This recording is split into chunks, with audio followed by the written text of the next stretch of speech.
Hello everybody, it's Stevie Stroh here, coming at ya. I'm the Original Gamer, and today I'm really excited to show you technically two things.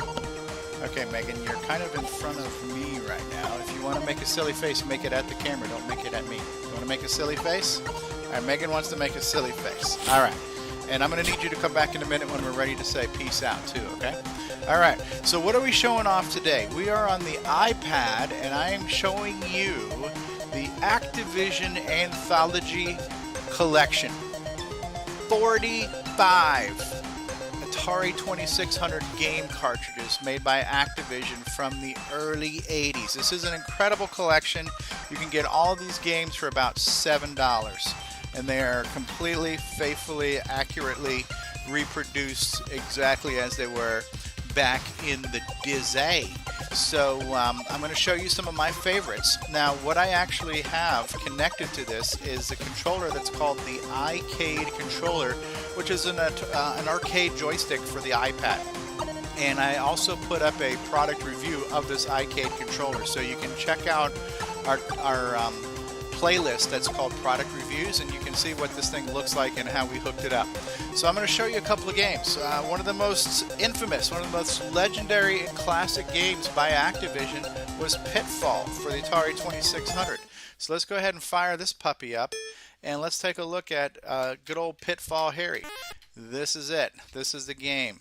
This was Pitfall, and what you're not supposed to do there, which I just did for demonstration purposes, of course, is you're not supposed to fall in holes. So you're supposed to jump over obstacles, you're supposed to avoid moving objects like these logs, jump over holes without landing on them, and progress through, I believe there was about 256 different screens, or 255 different screens in this jungle.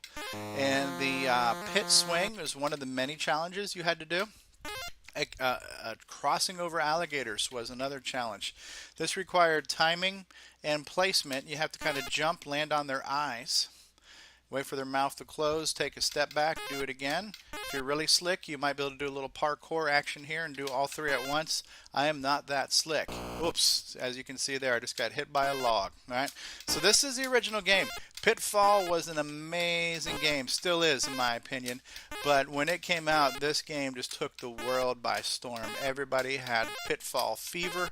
Pitfall was able to sell consoles. People were buying the console just to play this game. So here's what I think I remember about Activision. Activision was formed by former employees of Atari. If I'm not mistaken, they were probably disgruntled employees or whatever the deal, and they said, you know what? We're going to make our own games. We don't need you, Atari.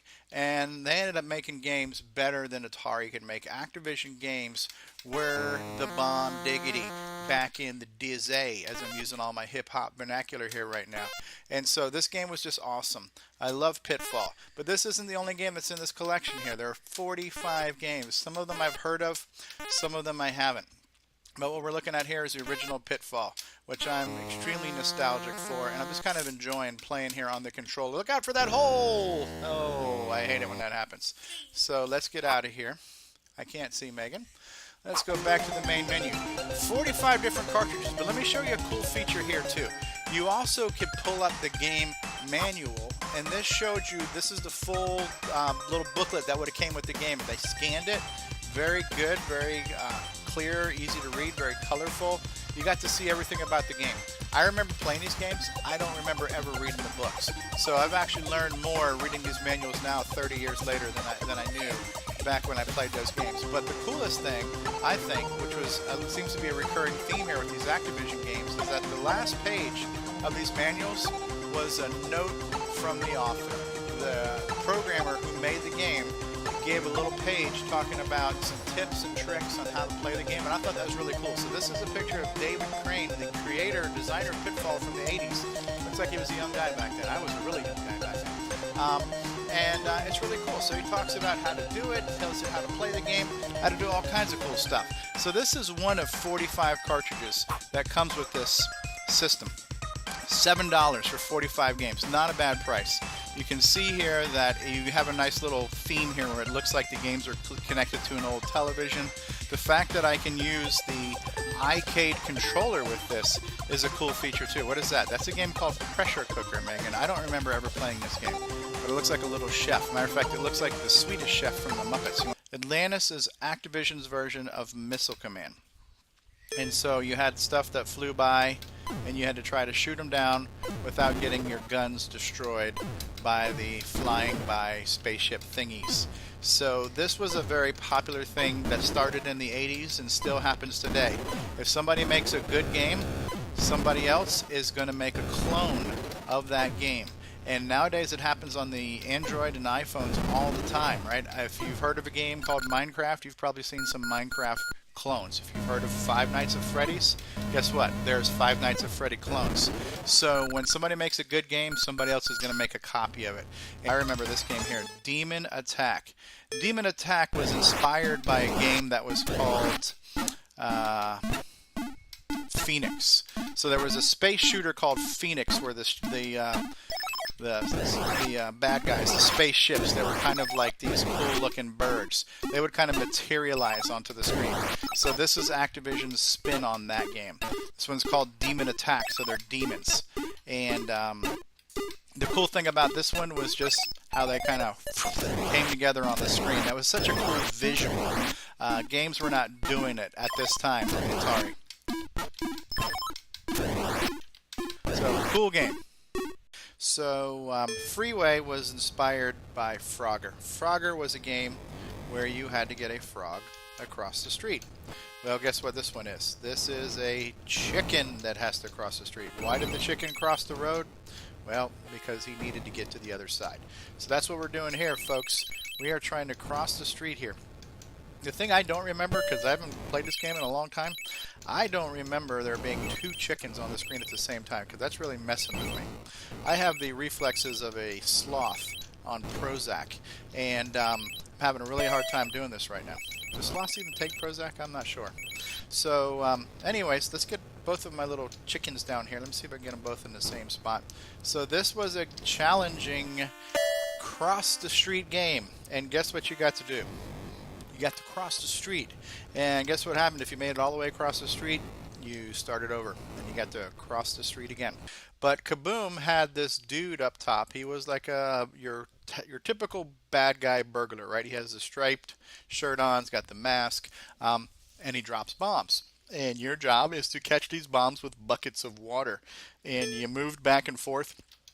I don't remember if this used the paddle back in the day or if it used the stick, because it seems like this game is better geared towards a paddle, so it's not as smooth moving around with a joystick. I don't remember actually what it used to be, but he gets faster, he gets more aggressive, and as the bomb hit the ground, you're not supposed to let the bombs hit the ground. I've lost one of my little water buckets here. I'm down to 2 buckets. I think if you messed up, he would start off a little bit slower and cut you some slack, but it would quickly speed up again. The better you did, the more you played without messing up, the faster and more insane this guy got. And that's it. So when I look at that cute little face of this guy smiling, his little eyes, his little smiley face, I can't help but think about how incredibly detailed this was 30 years ago, that Activision took this Atari system and really pushed it to the limit by squeezing every pixel onto the screen in a way where we saw things as vividly and as detailed as were technically and humanly possible for this time. They really made the Atari sing. They made it sing, they made it dance, they made it shine. So Activision really pushed and pumped out some of the best games for this console. And this collection is really great. If you're a fan of this era, if you're a fan of the Atari 2600, if you're a fan of Activision, you can see some of their original games. Activision is still making games today. Activision is putting out Call of Duty series, so they're still here. They haven't gone anywhere, but this is where they started. They started making games for the Atari 2600, and for $7 you can play them all on your iPad, and for an extra $20 you can get this iCade controller, which is awesome. So I hope you liked this video. Megan, I'm going to need you in here in just a second here. So this is what we do. We put videos on YouTube. We have a YouTube channel, and we will throw up just about anything. We're going to be putting up console games, arcade games, Minecraft games. Go ahead, Megan. Megan has her own channel. So this is what we do. We put stuff up on YouTube. We love games. We're putting up stuff for people who love games. What would we like you, the people at home, to do? I would love for you to click on the subscribe button and subscribe to our channel. If you like this video, click on the like button. Give us a big fat thumbs up and say, yo dude, that video totally rocked. And then you can also comment. You see, this is the universal language for commenting. You can comment to us and tell us what you'd like to see next. Tell us what you liked, what you didn't like, what you'd like to see. If you can imagine it, we will find a way to put it up on the YouTube in the sky and make it into your home. So we're going to say goodbye, and the best person to say goodbye is my best friend right here, Megan Minecraft. Megan, what do we say at the end of all our videos? Peace out. Peace out, yo.